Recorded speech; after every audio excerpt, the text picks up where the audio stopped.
Hey, it's Clarissa with Numerade here. So here we're going to find the exact length. We're going to first start with the derivative.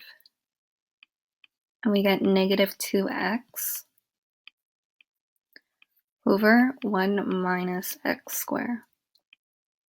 We're going to use this and plug it into our arc length equation.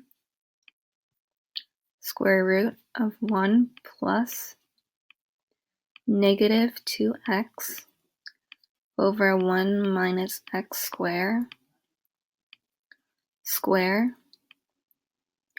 And when we factor this out,